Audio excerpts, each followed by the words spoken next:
Very sorry, man. My electricity went off. Yeah, I'm in a third world country. Actually, I would consider this country second, simply because I really think we did not develop to become a first world, but we copied everything. So we're kind of like that middle. I don't know if there's an actual middle, but I think maybe I should Google that later. But to come back to where I was, the process of thinking is analyzing, assessing, and reflecting. Here's how I take notes, right? So I just write down and I ask myself the logic of how it's coming. So I'm going to read a bit. So the first thing is about analyzing. I don't know if it's still recording, but the internet just got off. So the first thing is analyzing. And when we analyze, basically, we're elaborating on the topic. We're exploring different selling points and why it is worthy of our time and energy. We're pointing out the things that trigger you, that agitate you, that make you kind of like want to interact with whatever the thought is, right? Then we kind of are formulating a cohesive flow where the topic has to start and where the topic has to end.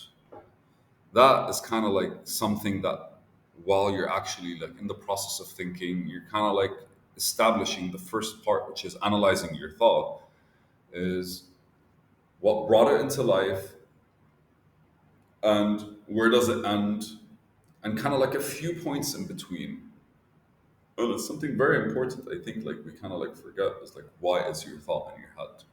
Why do you want to do this? That's like in consulting when I was there's a book I was reading. It's like you have to ask yourself why at least 5 times. If you can't answer the fifth why, if you can't deeply enough answer why it makes sense for you to be doing something or thinking about something, then it's probably not worth it, right? Like you're probably not attached to it enough for you to kind of want to do it. But sometimes it's easier for you to do something that's right there instead of actually like do something you want to do or you need to do.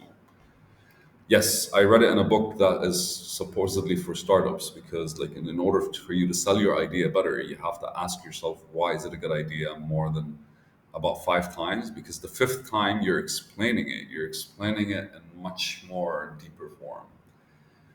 So, in the assessment part, after we analyzed, and what we analyzed, what we did is we kind of like destructured everything that has to do with whatever we're thinking about.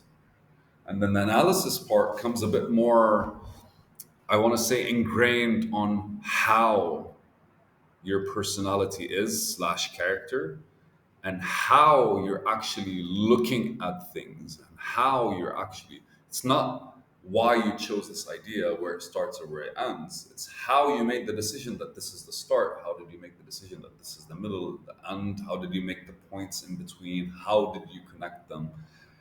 And now that we have our vision on our topic created through the mind, because that's what you do in your first analysis, you kind of like have to explain it to yourself and then elaborate on the parts that took more time, energy, and effort. And by that, you kind of like are noticing sometimes when you're like explaining something to somebody, sometimes you slow down and sometimes it just comes on the top of your head. So these parts, when you're slowing down, why are you slowing down? How are you looking at it for it to actually not be that like reframed, rephrased? I say want to say framed, not reframed. You recognize what things are kind of focused just on accepted. So because earlier I mentioned like while you're analyzing, you're looking at the triggers, right? But like if you find the trigger, why is it a trigger? At first, when we're analyzing, we don't care about the trigger. We just want to know that it's there. Once we find out what's triggering, then we kind of have to ask ourselves, where is this trigger coming from? What a part of me is pushing this trigger? Is it a part of me that I like? Maybe it's something that I've accepted from life. Maybe it's like a disgruntled attitude. Maybe it's just one of those like uh, depressive moods where you just allow yourself to kind of like wallow in sadness and then make decisions. I don't fucking know, man. Sometimes they could be very subtle.